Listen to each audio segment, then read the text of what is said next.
And hi, folks. Welcome back to Cafe Oleh. My name is Jay. Let's get down to learning everyday Hebrew you need here in Israel to succeed. As we've talked about, this week we are going to talk about slang. Slang is the mitosis of a language. It is the moment new words are created in a language, whether they are adopted, whether they're invented, whether they're taking an old word and putting a new meaning onto it, whatever it may be. Slang is an integral part of any language. There are many people who say, oh, slang is informal language. It doesn't serve any purpose other than just breaking the rules. First off, we know that's not true. Any of us who are native English speakers know that to be true because English is full of words from other languages. It is full of adopted words from all sorts of different places. Number one. Number two, that is how languages evolve throughout the years. New words come in. They're also where these words come from. And today we're going to look at some examples of the major sources of where Hebrew slang comes from. And when I say Hebrew slang, what I really mean is the slang that is used within the Hebrew language in Israel. Because as you're going to see, not all these words are Hebrew in origin, but they're used in everyday society. And what we're going to do today is look at the major sources of slang in Hebrew. This is not by any means an exhaustive list. We only have just under an hour together. There is no way I can cover all of Hebrew slang. In fact, I'm going to show you an example. This book, it's a little blurry on my thing. This is a reference book in Hebrew here in Israel called Milon HaSlang HaMakif, the comprehensive dictionary of slang. This was put out in 2005. You can see it's a pretty thick book.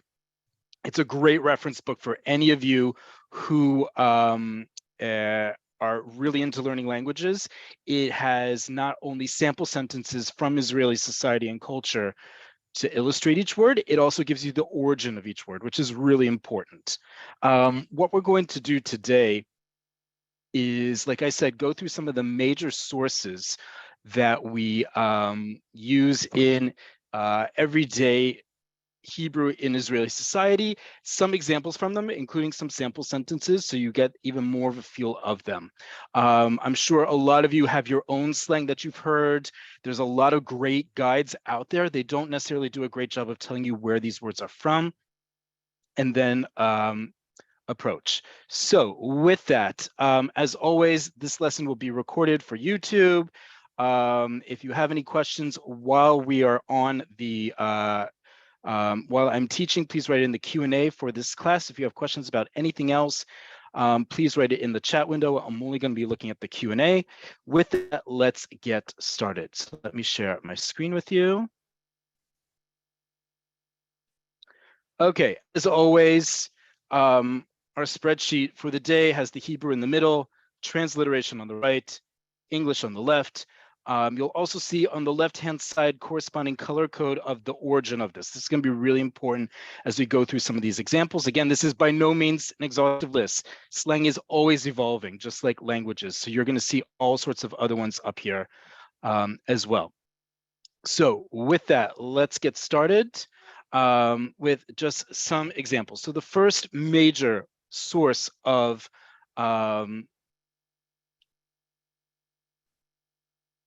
sorry, I'm seeing that there are some issues again with the sound. Yuval, if you're on the call, can you double check that you can hear me?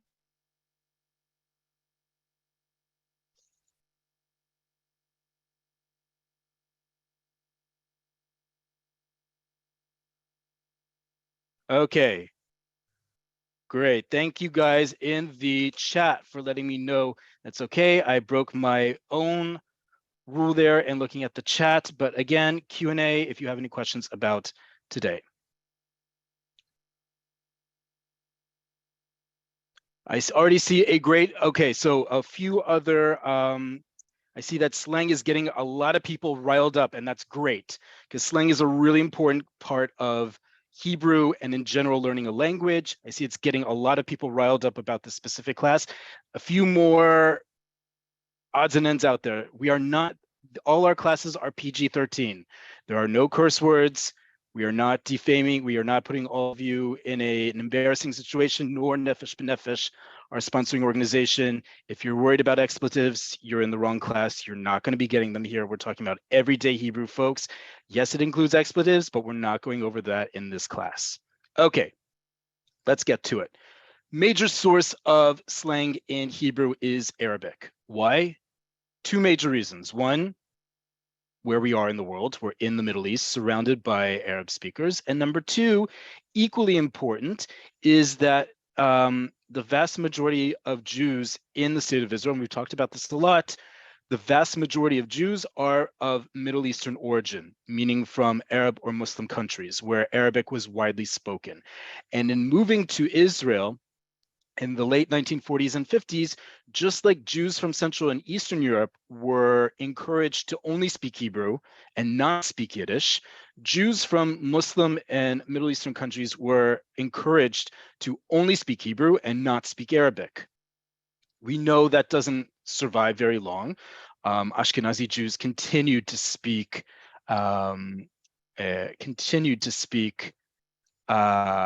Yiddish, just as Jews from the Middle East were speaking Arabic. And as a result, Arabic was as much used by Arab speakers, Arabs in what became the state of Israel, as much as Jews from the Middle East and North Africa. And it became almost a code language. You would use it within your family. Sometimes you had elder relatives who didn't have the time or the ability to speak, to learn Hebrew. But it was also, like slang is used often throughout the world, it was an internal conversation. It was a way you were able to find someone else in your community and communicate without being hurt. Think of it like when you go abroad and you chit chat with someone in Hebrew because you don't want the people in front of you or behind you hearing what trash you're talking about them, or maybe not trash, but you get my point.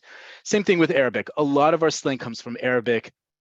It was considered a language you weren't supposed to speak in Israel. And because it comes from the subculture, and that's oftentimes where a lot of our slang comes from in various societies, it becomes mainstream. So a lot of these words you're going to know in all these categories, but particularly where they come from is also important. So let's start with the first one. You've probably heard this one before if you haven't used it. I use this word at least 3, 4, 5 times a day, yala. Yala is a catch-all phrase that is used in Arabic. It is also used in modern Israeli society, and it can mean a whole bunch of things. Usually when we say yala, we just mean let's go or come on. But it can also mean wow. It can also mean, oh my goodness. It can mean all sorts of different things depending on how you say it. There's a very popular meme out there on social media that has, I think, 15 different definitions of the word yalla. It's quite impressive. But today we're just going to focus on the classic meaning of it, which is simply come on or let's go. And here is a great simple sentence. 2 words, yalla zaznu. Okay, very much informal Hebrew, but completely understood by all populations in Israel. Yala zaznu. Yala means come on. Zaznu, we've talked about this before. Zaznu is the Hebrew equivalent of the Spanish vamos or vamonos, right? It's taking the past tense of the verb lazuz, to move, and it means like, let's go. It's not literally translated, because if you literally translate it, it would say, yalla, come on, zaznu, we've moved. Okay, lazuz means to move. In this case, it means when you say zaznu as a group, in a group setting, let's say you're at the end of a meal at a restaurant, you've paid the bills, you're just chit-chatting at this point, and you're looking to move, you're looking to leave, you could say zaznu and start getting up from the table. That indicates it's time to go. Okay, zaznu is the equivalent of vamos or vamonos in Hebrew. So that could be in any set, another place. With this one, another classic word Arabic, sorry, I'm seeing my stable second.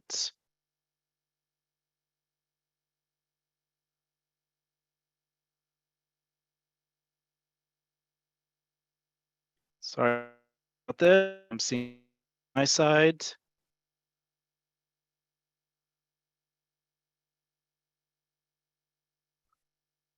Okay, I hope that helped with the sound.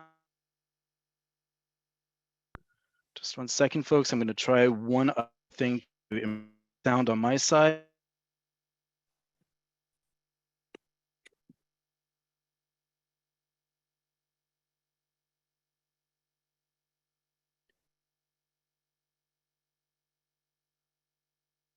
Hope that improves the sound a bit.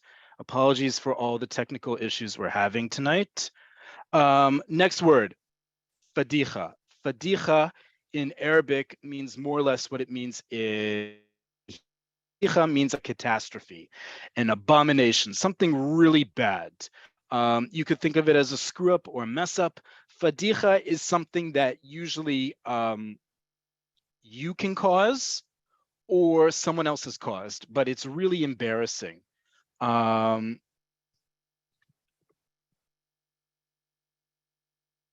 and as opposed to another word you may know, balagan, which is non-Arabic in origin, fadiha can mean something that you yourself created, a screw up, a mess up that you created. That issue. Okay. Okay, I'm seeing. Hopefully you can all hear me better now. Let's keep rolling through it. Apologies for the volume, folks. If you can't hear me, this recording will go up in the next few days. So apologies if you can't hear me. Right now, it sounds like it's going in and out. Okay, fadiha. Fadiha means a screw up or a mess up, as you see here in the sample sentence. Haitali sinit ba'avoda. I had a real screw up. I had a serious screw up at work today. Okay, Haitali, we had this the other week. I had Hayom today, Fadiha Retzinit. Haitali is referring to Fadiha, which is feminine. I had a real screw up. Retzini means I had a screw up at work today. Okay, we all know those now with our audio issues here. Okay, Kapala. Kapala is a word that you're going to hear all the time in Israel. It is a term of endearment. It has nothing, clearly, folks, because I'm going to get a lot of questions about this already. This word has nothing to do with the Hebrew terms either Yom Kippur or Kapara as atonement. Nothing to do with it. It sounds alike, it has nothing to do with it. Okay, so if you're going to ask that question, I'm giving it to you now. It has to do with Yom or Kapara, which in Hebrew means atonement. In Arabic, this actually comes from Moroccan Arabic, a dialect of Arabic. Kapara is part of a longer expression, which essentially means I would die for you. I love you so much, I would do anything, including die. So when you call someone kapara, it is such a term of endearment, meaning that you would do anything for them because they're so important to you. They're so meaningful to you. Okay, so calling someone kapara of endearment. And listen to how I say it, kapara or kapara. Right, we talked about the other week that in modern Hebrew, the emphasis is always on the last syllable. Listen to how I say kapara, right? The emphasis is on the second to last syllable. That also gives you not Hebrew, okay? If it was Hebrew, it would not sound like kapara, okay? And it can be followed up by, if you're speaking to a male, kapara alecha, or kapara alech to a woman, to a female. Okay, so in the sample sentence, bolepo kapara sheli, another way to follow it up is using simply the possessive shel, right? Bolepo kapara sheli, come here, sweetie, or come here, my darling, or come here, dear one. Okay, really a nice way of speaking to someone. Kapala. Okay. All right. Sorry, folks. I see we're still having problems with the sound. If you give me 1 minute, and I promise I'll make up the minutes at the end, I'm going to restart on my end. Yuval, my colleague at Nefesh B'Nefesh, is still on the call. Stay on the call, folks. I'll be right back. I just want to reboot and make sure that you can hear me very well. Okay, I will be right back, folks.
Hi, folks. Hopefully you can now hear me a lot better. Let's keep learning Hebrew.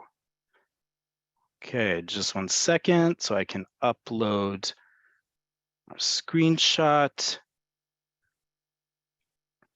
Great. Okay, folks, let's keep going. So we were at Kapala, right? Kapala, as I said, is not Hebrew. It is actually Arabic, specifically Moroccan Arabic. And it's the reason why it comes as one of our last examples here in Arabic, because it comes from the Moroccan Jewish community, one of the largest edot, ethnic communities in Israel among Jews. It is not a common expression among Levantine Arabic speakers, this part of the Middle East. So that's why it's also understood. It is not Hebrew. It is used in Israeli society, but it is not Hebrew. We've adapted it to use it in modern Hebrew. Kapala, you can just use it on its own. You can follow it with alecha to a male, alech to a woman. Shali, also my kapara. But again, this does not have to do with the holiday Yom Kippur or whatever, okay? It's a term of endearment. Let's keep moving on to, so like I said, Arabic is probably the biggest source of slang in Hebrew. Again, there are many, many, many more sources out there. I couldn't get to all of them. We would have to spend days and days focusing on it. There are amazing resources out there. This is just to give you a taste and to understand why Arabic is such a big source of slang in modern Hebrew. Excuse me. The next one that is a big one Makes a lot of sense. It's ourselves, Hebrew, the Hebrew language itself, as well as Jews. And when I talk about Jews in this context, is that that Hebrew is always evolving. And in some of these, you're going to see that they have different definitions, they have different meanings than their standardized form. And Jews as well. You heard that Kapala comes from the Moroccan Jewish community. You're going to see ones here that come from Ashkenazim, from Jews from Central and Eastern Europe, as well as other places. So when I say Hebrew and Jews, I talk about that experience. There are many words, for example, that come specifically from religious communities. We're not going to get to all of them tonight. Again, there are many, many, many of them, just focusing on a few that you've probably heard in the course of a given day, a given week, many, many more to do. And as we go through the weeks ahead, we'll go through more slang together in our future classes. So first one is a great one, okay? First one is Chaval Azman. Chaval Azman is a great expression to have in everyday Hebrew. In everyday Hebrew, it's an idiom, and it means something is bad, a waste of time. You could almost literally translate it as that we use this in a negative way. Like something bad happened, Chaval Azman is an appropriate way to reply to it. In slang Hebrew, we switch it to also meaning something good. Think of it like the very now old-fashioned slang bad, right? Bad means bad, but bad also means good in 1980s Michael Jackson era American slang. No one uses that anymore. If anyone has any questions, we don't say bad meaning good. Okay. But this same notion of turning something not good into something good is the same idea when we use Chaval al-Azman as something positive, right? So here's an example of how we would use that. Row 9 here. המסעדה החדשה הייתה חבל על הזמן. אוכל מהמם ושירות אדיר. Where did we go? Here we are, row 9. Okay, המסעדה החדשה, the new restaurant, הייתה חבל על הזמן, was amazing. And I know it was amazing, right? I could read that if the sentence just stopped right there. I could translate that as the new restaurant was a waste of time. It was a bad place, right? But I know it's not because I'm going to keep going. And if someone keeps talking and they use positive adjectives, I know that they're meaning chaval al azman in the slang term, meaning something good. המסעדה החדשה הייתה חבל על הזמן. אוכל מהמם. Ochel, food, mehamem, amazing, one of our many, many adjectives in modern Hebrew to mean something good. In this case, amazing, astounding is another way to translate mehamem. V'shirut adir, right? V'shirut adir, shirut, service, adir, tremendous, incredible, astounding, any of those words to indicate it was actually really good, right? So if you were at a restaurant and the waiter comes back and asks you, how is the food? And the food is actually good, you could say chaval al-azman with a smile and they would get it. Okay, so again, chaval al-azman, depending on the context, depending on how you use it, can mean both something bad or something good. It's very much a expression that's used in both ways on a regular basis.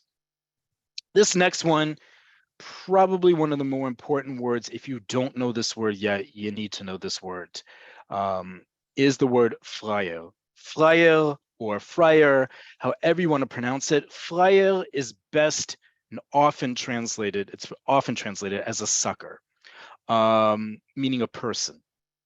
I don't know if I would use that term. Where does this term come from? Freier is originally German, and from German, it went into Eastern Europe, your Eastern European languages, into Yiddish, into Russian, and it came into Israeli society. Freier, if you look up the word in its original origins in this handy slang book that I told you about before, It will indicate it's a young person of some nobility, of minor nobility. It's usually the way it's best understood is that it's a young man who, as in one explanation of this term, and got quite graphic, it's a man who is so delicate and so giving of his time and money that he happily gives it for pleasures of various kinds, and therefore is taken advantage of in his generosity, in whatever that generosity you want to define as. The point is, when we use flayel in Israeli society, it's someone who's a pushover. It's someone who doesn't play by the rules of a society that is very much make sure that you take care of yourself first. If you need to, you cut whatever corners you can. You don't wait in line if there is no line, that type of stuff. Anyone who's being pushed over or taken advantage of is considered a flayo. It's considered such an important part of Israeli society not to become a flayo. People often jokingly but seriously refer to it as the 11th commandment, thou shalt not be a flayo. It's that important in Israeli society for all, whether you can call it multi-generational trauma, whatever it is. In Israeli society, even to this day, it is not considered a good thing to be called a flayo, let alone exhibit traits of one. So here's an example. And we often refer to being a flayo in all sorts of cases. Certainly in our day and age, cost of living is a great way to be called out as a flayo, as in the sample sentence. עשית קניות במכולת? איזה פראייר, יותר זול בוויקטורי. Okay, עשית קניות במכולת? לעשות קניות in Hebrew means to go shopping or doing shopping. Okay, and makolet is, we've talked about this before when we talked about home economics, right? Many classes ago, you can find on YouTube, we talked about home economics and where to go grocery shopping and also how to do it affordably in Israel. Makolet is your local grocery store. A makolet, compared to a big supermarket and certainly the discount supermarket chains across Israel, is usually one of the more expensive options, right? Just because it's convenient doesn't mean it's also going to be cheap. A makolet is a great example of this. More often than not, the product you buy at a makolet is usually going to be cheaper, even by a few shekels, at a supermarket. In this case, I'm talking about Victory, which is the chain of discount supermarket chains here in the center of the country, also in other parts of the country. You've also probably heard of Rami Levi, some of these other ones, Osher Ad. There are a lot of discount chains as well as local grocery stores and the big supermarkets. So, Asita Kniot Makolet, you did your shopping at your local grocery store. Eze Fryer, what a pushover you are. Yoter Zol Victory. It's cheaper at Victory. I know this sounds like an ad, but this is an everyday conversation you can hear between friends or colleagues about where they do their grocery shopping and how much they pay for it, because cost of living is very much what we talk about. But flyer in this context is a socioeconomic thing. You don't want to be spending more than you should. Okay. Again, flyer, really important word in modern Hebrew. Flyer, it does conjugate. Flyer, flyerit, flyerim, flyeriot, but it's usually just flyer because it's not Hebrew in origin. But you will hear flyerit referring to a female. Okay. Another word from our Hebrew and Jews category, which is important, it is tachlis. Tachlis is the Ashkenazi Hebrew equivalent of the word tachlit. Tachlit is a Hebrew word used through and through. We don't use it so often in modern day Hebrew, but we do in terms of like planning and plans and something concrete. We have other words for plans and planning. Tachlit, it comes in the Bible. Tachlis is the Ashkenazi inflection on the word tachlit, right? Because in Ashkenazi Hebrew, certain letters are pronounced certain ways, certain vowels are pronounced differently than in modern Hebrew, and it comes out as tachlis. Tachlis is used in modern Hebrew slang by all communities, regardless if they're Ashkenazi or Sfaradi or Mizrahi. And it can translate to everything from, as you see here on the left-hand side, let's get down to brass tacks. I always like that expression, brass tacks, meaning let's get down to the nitty gritty, to the basics, to the bottom line. You could also call it. It can also translate as seriously, or you got that right. Is a great way to translate. And here I'll show you in this sample sentence what I mean by that. It's actually a conversation between two people. Tachlis, kashe lizgor ta chodesh. Oof, tachlis. Okay, so two people are talking. Tachlis, seriously, or at the end of the day, kashe lizgor ta chodesh literally means it's hard to close the month. What is this referring to? When we say in Hebrew, lizgor et hachodesh, or in this case, because we're talking in informal Hebrew, so ta chodesh instead of et hachodesh, we'll get to that in a little bit. Lizgor et hachodesh means closing out the month in the black, meaning that you are closing out the month with a positive amount of money in your bank account. That's what lizgor et hachodesh means, literally closing out the month, but closing out the month in the black, meaning in a plus. Remember, in Israel, in Israeli bank accounts, you are given a certain amount of a mizgeret, of a framework, to be in minus. Minus is not the same as overdraft, and we've talked about this before in economics. Nefesh B'Nefesh has a lot of great resources on banking and finances here in Israel.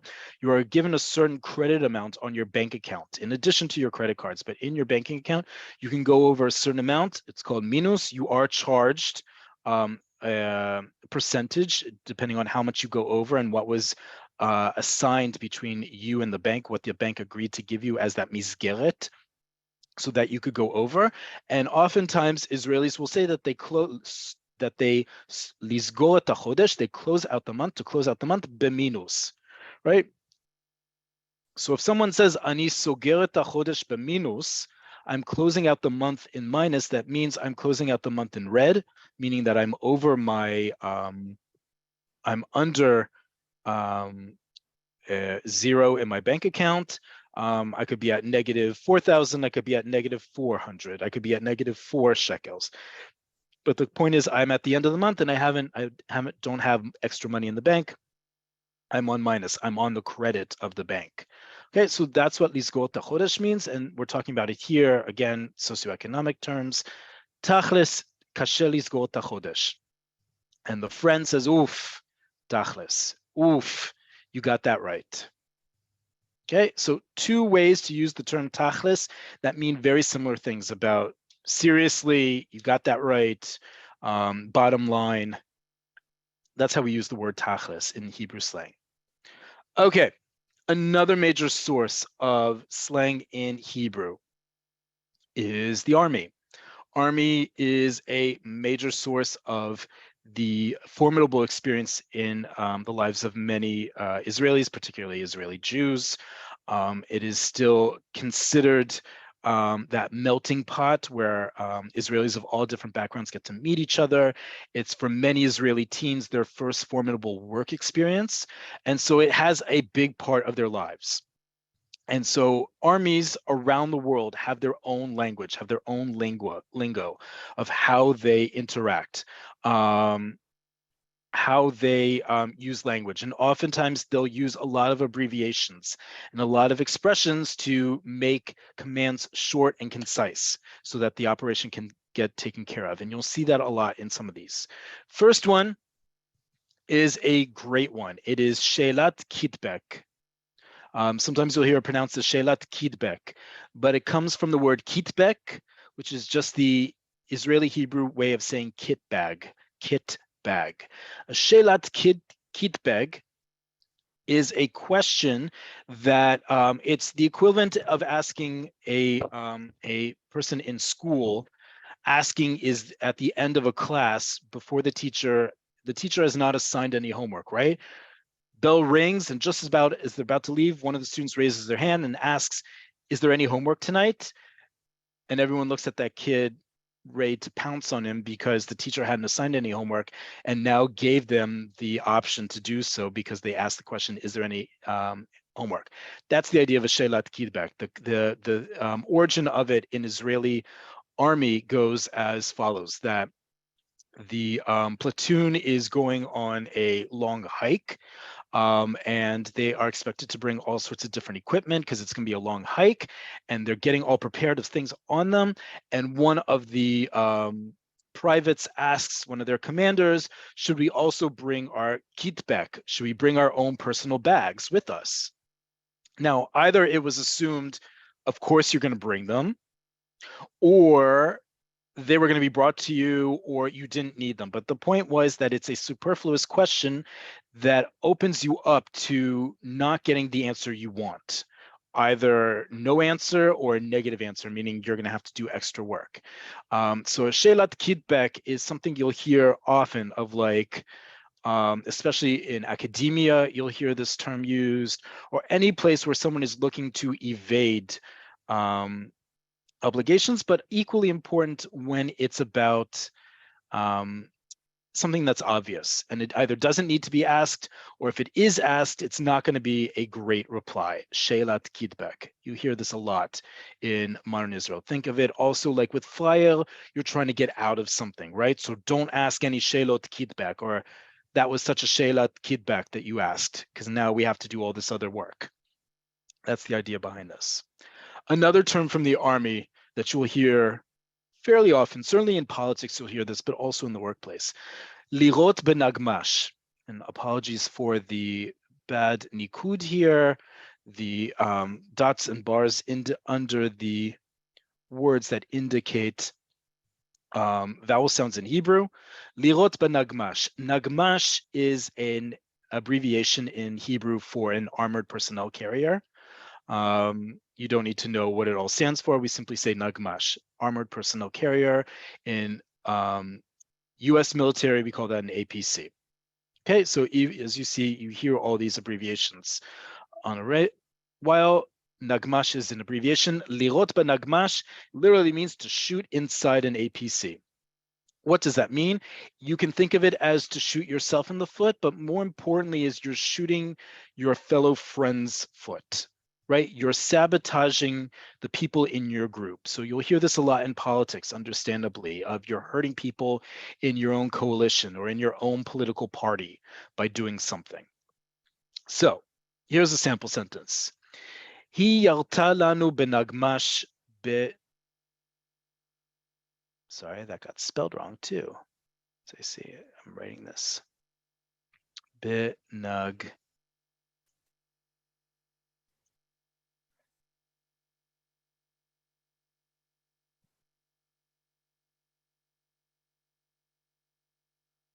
Hi yarta lanu benagmash. Benagmash beshiva haboker. He, yarta lanu benagmash. She shot us in the APC, in the armored personnel carrier, in the Nagmash.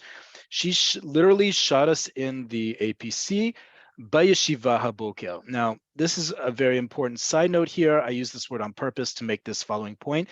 Yeshiva is often used in the workplace, meaning a work meeting. It does not mean a yeshiva, a place of learning. It means yeshiva, literally a sit down, a sitting where you are discussing matters. It's often what you're using to describe a work meeting.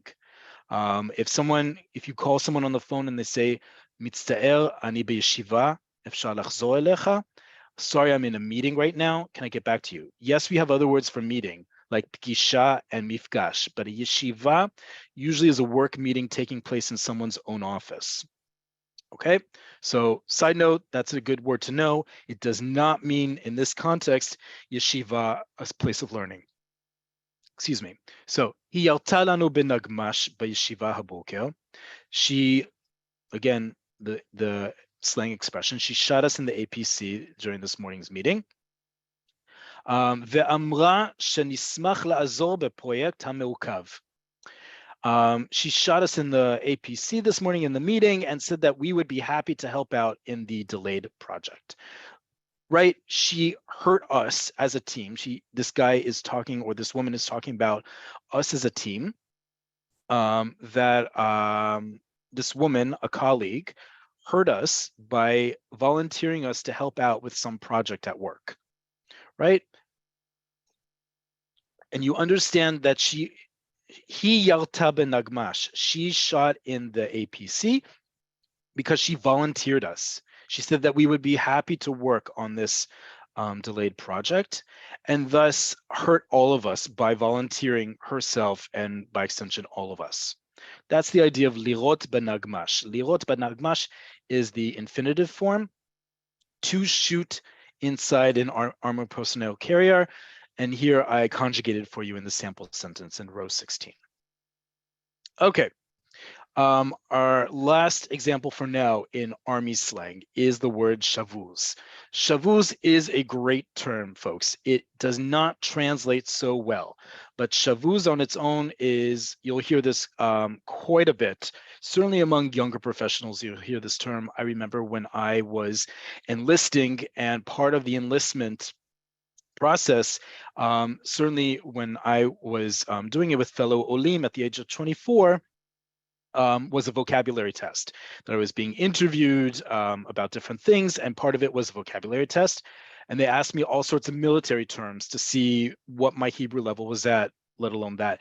And she asked me shavuz, and I told her what it meant. It meant ayef me'od, tashush. And the 19-year-old conscript looked at me like, how do you know this term? This is such an army term. I'm like, oh, there's a classic song from the 1980s that uses this word shavuz. Shavuz is a great term. It is slang. If I were to translate it here on the call, I would probably lose my PG-13 self-described license. So let me just say that shavuz means really, really tired. Shavuz is the adjective. Shvizut, and again, sorry about that. I thought I got all of the vowels here, and I clearly didn't. Shvizut is exhaustion, right? Shavuz is the adjective. Shvizut is the noun, exhaustion. Both of these mean really, really tired. And along with that, in our sample sentence, we have an adjacent expression from military, Shvizut Yom Aleph. Shvizut, we just said, is exhaustion. Yom Aleph, Sunday. Remember that the names of the days of the week, with the exception of Shabbat, are Yom Rishon, Yom Sheni, Yom Shlishi, the first, the second, the third day, the fourth day. They're also spelled out in Hebrew using the letter that corresponds with that number.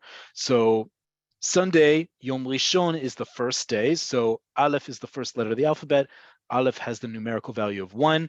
Yom Aleph always means Sunday. Yom Bet, today, Monday. Yom Gimel, tomorrow, Tuesday. Yom Shlishi. Shvizut Yom Aleph is the Sunday blues, the equivalent in English of the Monday blues, right? You go back, you're completely exhausted, you're spent, no matter whatever you did over the weekend, you come into the office dragging your feet. That is Shvizut Yom Aleph. Shvizut Yom Aleph Israel. למה אין לנו חופשה ביום ראשון כמו כל העולם? Shvizut Yom Aleph, like I said, the Sunday blues, Israel, right? If we're talking already in slang, and we're not going to get to that tonight, but English is a really important source of a lot of slang in modern day Israel. We'll get to that in another lesson, but Israel is real. Okay, that's just English, just is Hebraicized or Israelified. Shvizut Yom Aleph Israel.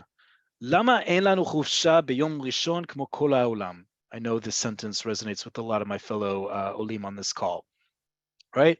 Why don't we have a holiday? Why don't we have the day off on Sunday like the rest of the world? That's what this complaint is saying, right? Shvizut Yom Aleph, the Sunday blues, the exhaustion you feel at the beginning of the week is real. Why don't we have Sunday off like the rest of the world? Well, partially the answer is because then you would have it Shvizut Yom Bet, Monday blues. But this is the point here, Shvizut, exhaustion. The song from the 1980s, the title of it is Shtei Etzbaot Mitzidon, And one of the lines is Chayal Shavuz Bilevanon, an exhausted soldier in Lebanon. Okay, a word you're going to hear if you have kids or grandkids in the army, if you yourself served in the military, you'll hear this word even in everyday Israeli society. Now, last but not least, I call this last category Israeli communities. Other people might call this subcultures or whatever you would like to call it. This is all the different parts of what make up a society, a culture. Think of it in any of the countries you come from or the ones perhaps you don't. Think of it like subcultures we usually refer to as minorities, sometimes different tastes, sometimes different lifestyles. It's all sorts of different people come into Israeli communities. I'm trying not to use the word subculture or minorities here because communities, they really are communities, people who have similar tastes or affinities coming together and using their own code language to identify one another. And in turn, those words become popularized because they're seen as the cool things, like, oh, the underground uses those words, or that guy who seems cool is using that word. Let's use it as well. So let me give you some examples. A lot of these will come from teenage culture, right? Teenage culture, as we know, since the 1950s and 60s, is a really important force in Western societies, Israel definitely included in that. First one is a classic, ki'ilu. Ki'ilu in standardized Hebrew is an actual word. It means as if. Okay, it means as if. You know this word from all sorts of different places, and we use it as if. We also use it as the equivalent of like in American English. And you will hear complete sentences where every other word is ki'ilu. Right? Ki'ilu is the substitute for like in American English. Here's an example. Certainly hear this all the time in Tel Aviv walking down the street. Kilu ma keta shela? Like, what's her deal? A little bit of slang as well. Keta shela, what is her deal? Her deal is keta shela, but kilu in the sense of like, what's her deal? Like you're creating a pause, like you're making a pause. You're creating a pause in the conversation to make a further point, either because you're collecting your thoughts or you want to emphasize what's coming next. Ki'ilu is used as like, again, you may not ever use this word in that context, but when you're hearing ki'ilu every other word, you should know what it means. And in most cases, depending on the context, but certainly in many cases, it's going to mean like. Okay, like as in like. The American slang version, not the word like, is in standardized English, of course. Ush. Ush is also a great one. Ush as a suffix is a term of endearment we already find in Eastern European languages and in Yiddish. Right? This is not anything new per se to Israeli Hebrew, but the people who've adopted it quite a bit are teenagers and the LGBT community. So you're going to hear ush a lot at the end of words, especially among teenagers. There was a classic skit on Eretz Nederet, Israel's popular satire show, where the actress who was portraying a 12 or 13-year-old girl was getting ready for her bat mitzvush.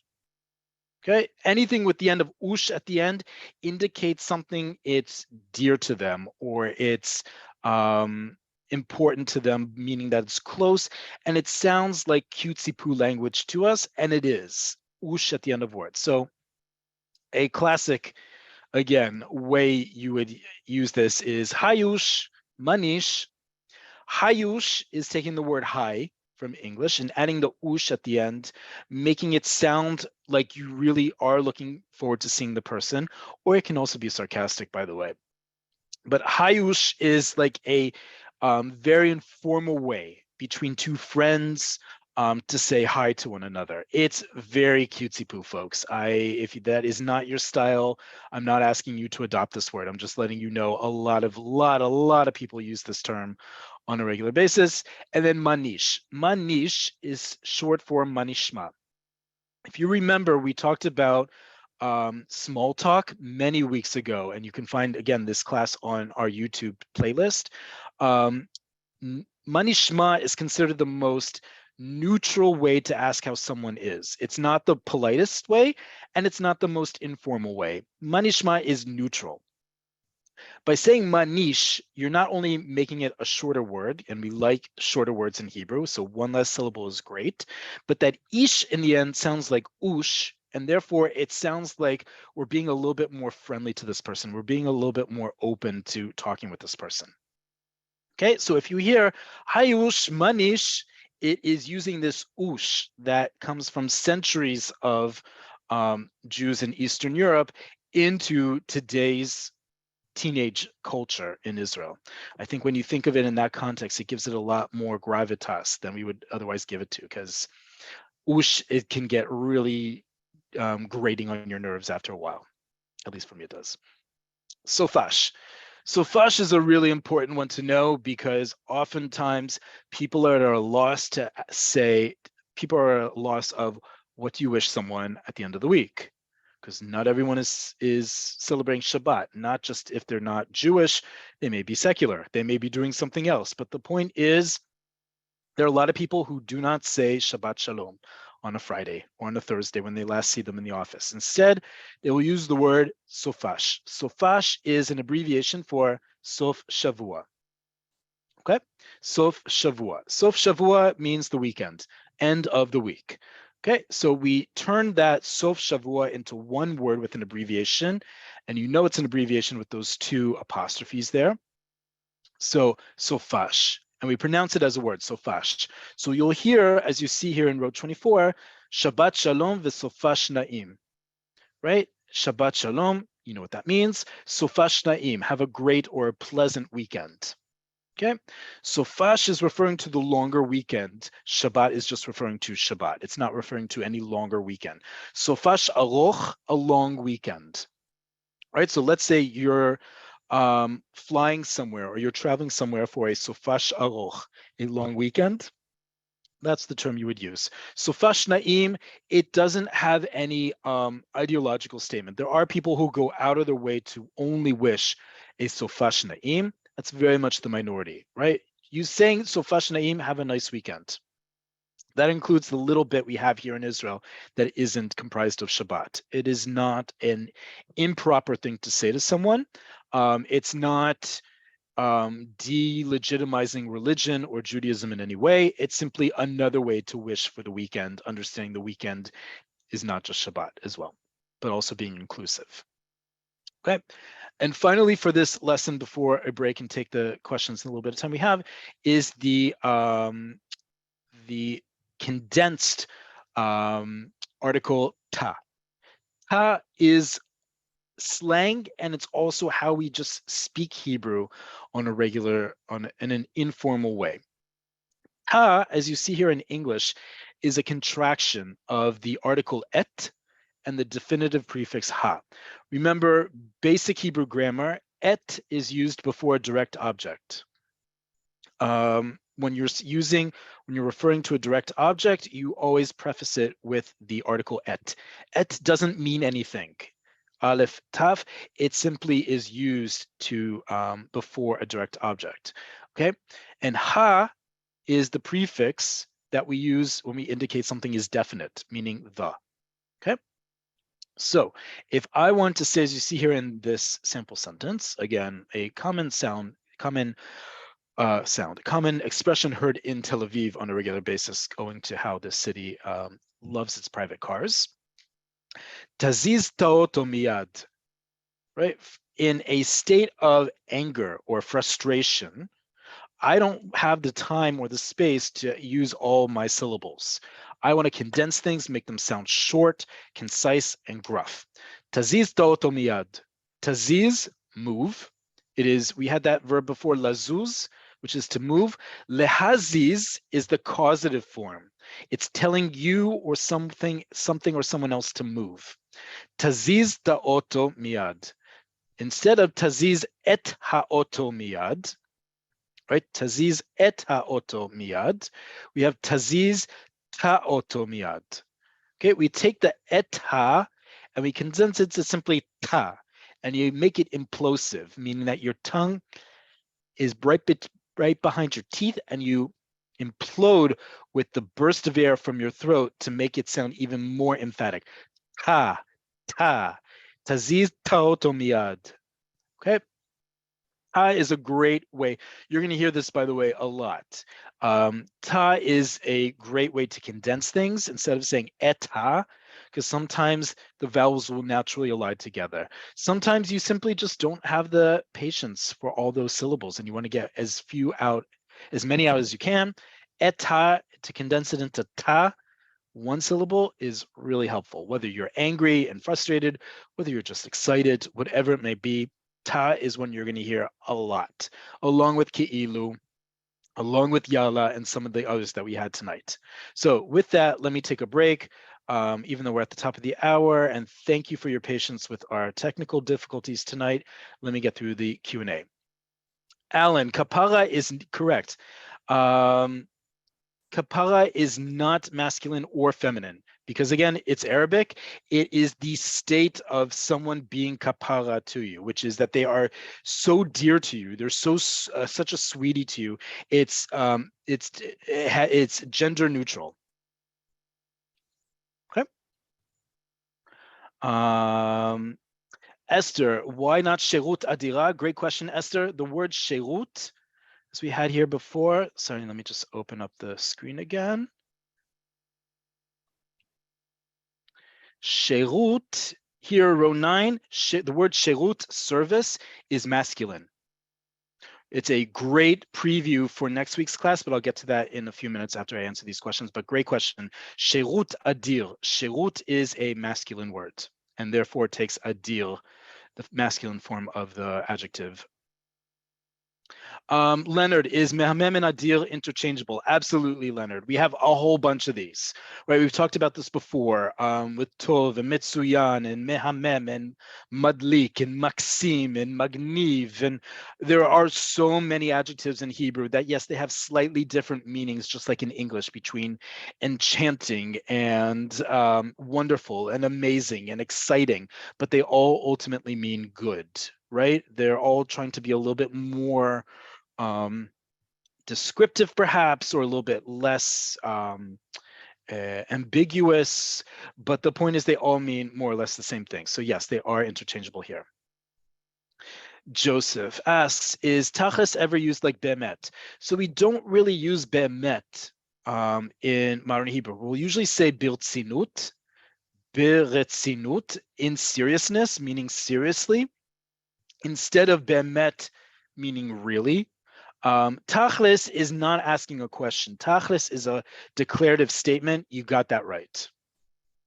So it's not meaning the same thing here, Joseph, but a great question. Tachlis, as we have here, yeah. Tachlis, as we have here, is a declarative statement, always. It's not going to be used in a question. Seriously in the sense of seriously, period. Great question. Thank you. Yes. So Fern, as I said, tachodesh, right? We had that. I said I was going to allude to kashelis gol tachodesh. Here it is, folks. That ta I was explaining before. Kashelis gol tachodesh, right? Instead of kashelis gol et tachodesh, I'm frustrated because I can't close out the month in the black. So I'm saying kashelis gol tachodesh. Think of how it sounds. Kashe lisgor ta chodesh. Instead of kashe lisgor et chodesh. I could say it. Kashe lisgor et chodesh. That one extra syllable isn't going to make or break the understanding of what I'm saying. But as I'm every day speaking Hebrew, the fewer syllables I can use, the better. That is always going to be the case. And so you're going to hear native Hebrew speakers say tachodesh instead of et chodesh. Not all the time, but you're going to hear it enough that it is worth indicating that. Great question. Thank you for reminding me.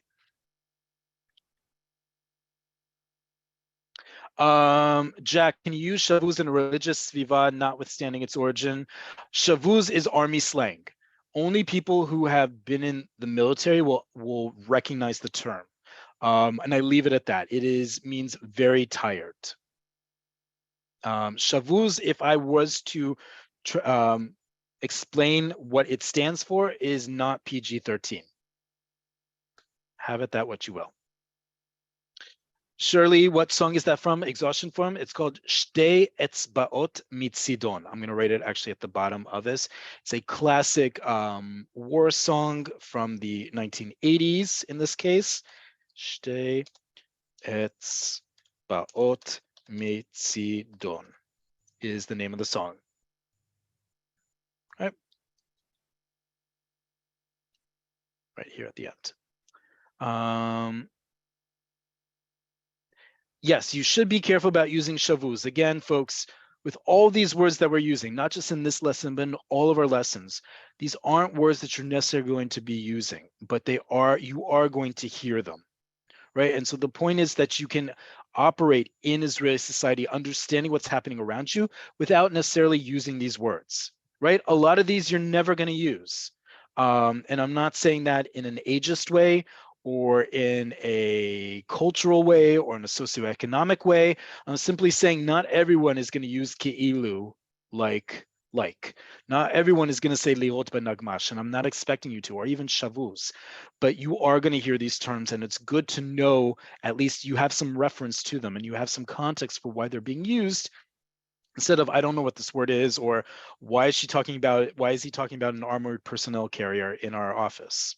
But great question. Thank you for asking.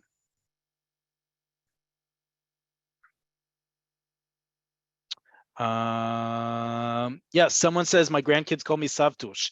Exactly. Taking the word savta, grandmother, and adding the ush at the end, meaning my dear grandmother or dear grandmother, making it even more affectionate.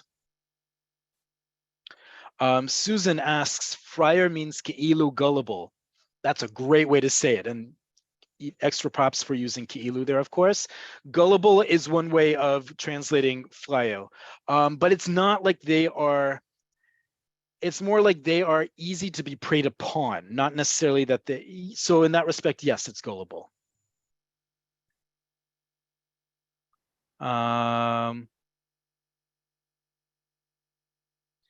Confused, saw a headline time after time. Keta interrupted the other person in the meeting. Keta. Keta is deserves a whole other lesson. Keta is also used in slang all the time. Keta means a segment in standardized Hebrew, but we use it as like anything from what a scene, or that's something amazing, or wasn't that something to behold.